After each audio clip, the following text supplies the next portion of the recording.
ছাত্ৰ ছাত্ৰীসকল এইবাৰ যোনে ক্লাছ 10 পাবা তো তোমালোকে নিশ্চয় গম পাইছা যে তোমালোকৰ যিখন মেথছৰ কিতাপ আছে সেই মেথছ কিতাপখন নতুনকৈ বনোৱা হৈছে তাৰমানে তাত কিছুমান অলপ আগৰ কিতাপখনতকৈ অলপ চেঞ্জ কৰা গৈছে তো তাতে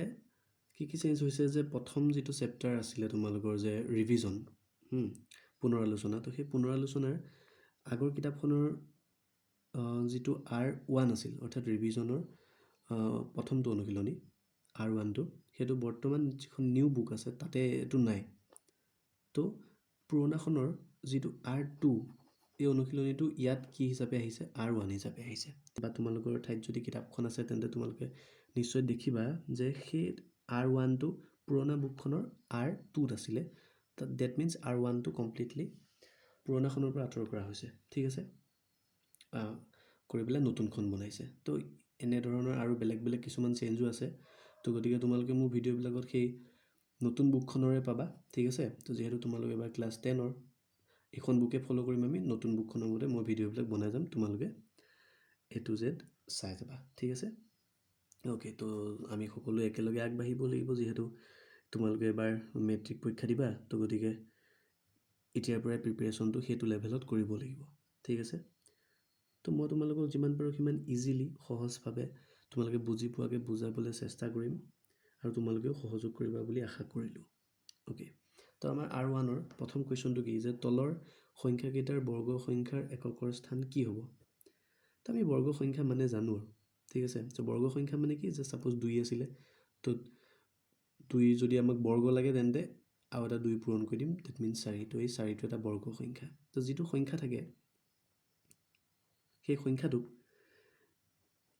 আকৌ একেটা সংখ্যাৰ পূৰণ কৰি দিলে আমি কি পাম এই সংখ্যাটো বৰ্গ সংখ্যা পাম অৰ্থাৎ 3 আছিলে তো 3ক আমি আকৌ 3য়ে পূৰণ কৰি দিলোঁ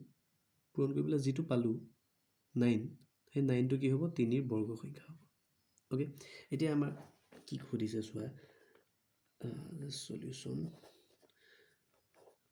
1টোত কি দিয়া আছে যে আমি এই সংখ্যাটো কি লাগে ইয়াৰ বৰ্গ সংখ্যাটো সোধা নাই আমাক সুধিছে যে বৰ্গ সংখ্যাৰ এককৰ স্থানত কি আহিব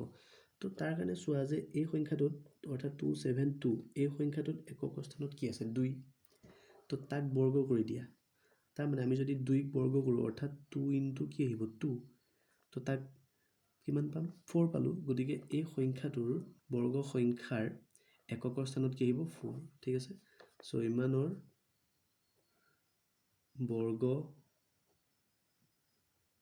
হ'ব কিমান হ'বগে 4 কি হ'ল বুজি পাইছা এইটো কাৰণে এইটো তোমালোকে দেখুৱাব নালাগে তাত এটা জাস্ট মই তোমালোকক বুজিবলৈ দিছোঁ ঠিক আছে সো এনেকৈ লিখিলে হ'ল তো সেকেন্ডৰ কাৰণে কি আহিব সেম 79 আছে তো গতিকে ইয়াৰ এককৰ ঘৰত 9 আছে ঠিক আছে সো 9 তো তাক আমি বৰ্গ কৰিলে কি পাম তাৰ মানে 9 * 9 = কিমান 81 আহিব তো এতিয়া সেই 81ৰ এককৰ ঘৰত কিমান আছে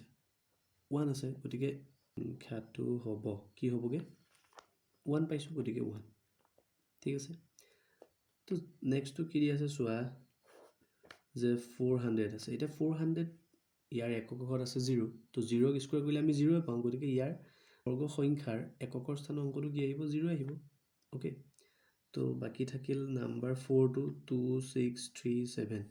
এটো তোমালোকৰ কাৰণে হোমৱৰ্ক ঠিক আছে তো তোমালোকে এইকেইটা যেনেকৈ কৰিছোঁ সেম মেথড হয় তো সেইটো নিয়মতে তোমালোকে এইটো ট্ৰাই কৰিবা আৰু কিমান পোৱা ঠিক আছে 1 or 4 টো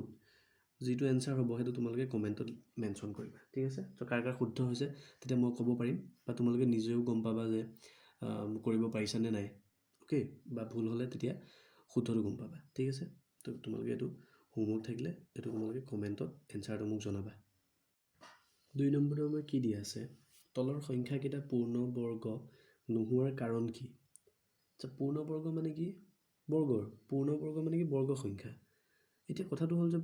বৰ্গ সংখ্যা বা পূৰ্ণ বৰ্গ কোনবিলাকক কম আমি যদি 1 টো লওঁ তো 1ক বৰ্গ কৰা মানে কি তাৰ লগত আকৌ 1 এটা পূৰণ কৰা তাৰ মানে 1 পালোঁ ঠিক আছে একেদৰে আমি 2 ললে 2 * 2 = 4 পালোঁ 3 ললে কি পাম 9 পাম ঠিক আছে 4 ললে কি পাম 16 পালোঁ তো এই 16 এককৰ ঘৰত 6 আছে ওকে তোমালোকে মন কৰিবা এতিয়া ঠিক আছে 5 ললে কি পাম 25 পালোঁ ওকে 6 যদি লওঁ আমি 6 গুণ কিমান হ'ব 36 তাৰপিছত যদি আমি 7 লওঁ কি হ'ব 7 গুণ কিমান 49 অ'কে এতিয়া চোৱা এই সংখ্যাবিলাকলৈ মন কৰা তোমালোকে যে একক ঘৰৰ সংখ্যাবিলাক চাবা ইয়াত কি আছে 1 ইয়াত আছে 4 ইয়াত আছে 9 ইয়াত আছে 6 ইয়াত 5 কি পালোঁ 1 4 9 6 আৰু 5 তাৰ পিছৰ কেইটা অৰ্থাৎ 6ৰ যেতিয়া আমি স্কুৱাৰ কৰিম 36 পাম একক ঘৰত কিমান আছে 6 6টো ইয়াত পালোঁৱেই 9টো আমি পাইছোঁ গতিকে কি হৈছে যে কোনবিলাক সংখ্যাক আমি বৰ্গ সংখ্যা বুলি কম বা কোনবিলাক সংখ্যা বৰ্গ সংখ্যা হোৱাৰ সম্ভাৱনা বেছি যিবিলাকৰ একক ঘৰত কি থাকিব লাগিব এইকেইটা থাকিব লাগিব অৰ্থাৎ 1 ডেট মিনছ এইটো আহিল তাৰপিছত 4 9 6 5 তো যদিহে কোনো এটা সংখ্যাৰ এককৰ ঘৰত এই সংখ্যাকেইটা থাকে তেন্তে আমি সেই সংখ্যাটো পূৰ্ণবৰ্গ হোৱাৰ সম্ভাৱনা চবতছে বেছি বুলি ক'ম ঠিক আছে তাৰ লগতে শূন্যটো এনেকুৱাকৈ আহিব যে যদিহে কোনো এটা সংখ্যাৰ সোঁ চাইডে ডেট মিনছ একক আৰু দশকৰ ঘৰত যদি দুটা শূন্য থাকে বা কি হয় যুগ্ম সংখ্যক শূন্য থাকে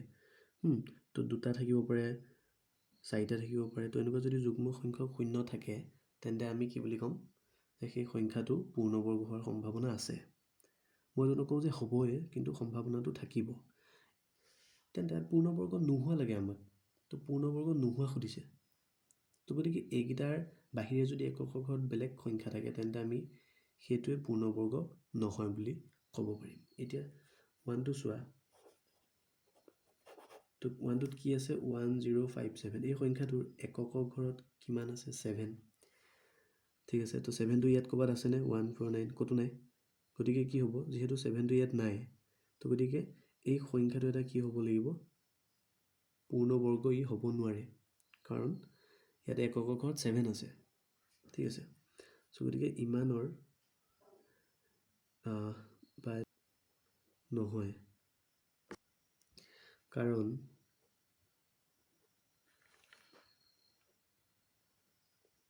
এককৰ ঘৰত কি আছে 7 আছে ঠিক আছে আমি এনেকুৱা একো সংখ্যা নাপাওঁ যিটো বৰ্গ কৰিলে আমি এককৰ ঘৰত 7 পাম সেইটো কাৰণে ই কি নহয় পূৰ্ণবৰ্গ নহয় অ'কে নেক্সট 7 9 2 8 দুইটো কি দিয়া আছে আমাৰ যে 7 9 2 8 এইটো হয়নে নহয় এতিয়া পূৰ্ণ বৰ্গ চোৱা এককৰ ঘৰত 8 আছে তো কিবা এটা সংখ্যাক স্কোৱাৰ কৰিলে আমি এককৰ ঘৰত 8 পামনে 8 নাপাওঁ 8 নাপাওঁ আমি গতিকে ই কি নহয় পূৰ্ণবৰ্গ নহয় তো আমাক নোহোৱাটোৱে লাগে তো ইও পূৰ্ণবৰ্গ নহয় কিয় কাৰণ ইয়াৰ এককৰ ঘৰত 8 আছে চ' সেইটো কাৰণে ই পূৰ্ণবৰ্গ নহয় তো তাকে আমি লিখি দিলে হ'ল যে যিহেতু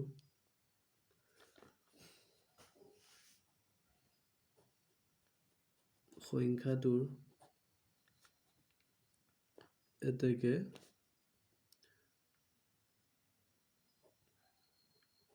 সংখ্যাটো পূৰ্ণবৰ্গ নহয় বুজি পাইছা 3টো কি দিছে 2 2 2 তাৰমানে 222 দিয়া আছে এতিয়া এইটো নহয় কিয় নহয় কাৰণ ইয়াৰ এককৰ ঘৰত চোৱা 2 আছে তো এককৰ ঘৰত 2 থাকিলে পূৰ্ণবৰ্গ নহয় সেইটোৱে ৰিজনটো ছেম এইটো উপদোষদিকে আহিব যে যিহেতু সংখ্যাটোৰ এককৰ স্থানত এইটো যে 8 আছে 8ৰ জেগাত কি লিখি দিবা এবাৰ 2 লিখিবা এই 8ৰ জেগাত আমি কি লিখি দিম একেটা লাইনে আহিব খালি 8ৰ জেগাত 2 আহি যাব হ'ব এইটো তোমালোকে কৰিবা নেক্সটটো কি আছিলে নাম্বাৰ 4টো আছে 640 মই অলপ আগতে কৈছিলোঁ তোমালোকক যে যদি এককৰ স্থানত শূন্য থাকে তেন্তে শূন্য কি হ'ব লাগিব যুগ্ম সংখ্যক থাকিব লাগিব ধৰা 2টা 4টা এনেকুৱা যুগ্ম সংখ্যক থাকিলেহে পূৰ্ণবৰ্গ হ'ব অযুগ্ম সংখ্যক যদি শূন্য থাকে ডেট মিনছ এটা আছে ধৰা ক'ৰবাত 3টা থাকিলে তো এইবিলাক কি নহয় পূৰ্ণবৰ্গ নহয় ইয়াত এতিয়া এই সংখ্যাটোত এককৰ স্থানত শূন্য এটাই লাষ্টৰ ফালে শূন্য কেইটা আছে এটা তাৰমানে ই অযুগ্ম সংখ্যক শূন্য গতিকে সেইটো কাৰণে পূৰ্ণবৰ্গ নহয় তো যিহেতু সংখ্যাটোৰ শূন্য আছে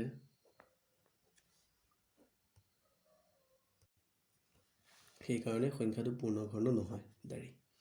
অ'কে, তো আমাৰ 2 নম্বৰ কুৱেশ্যনটো শেষ।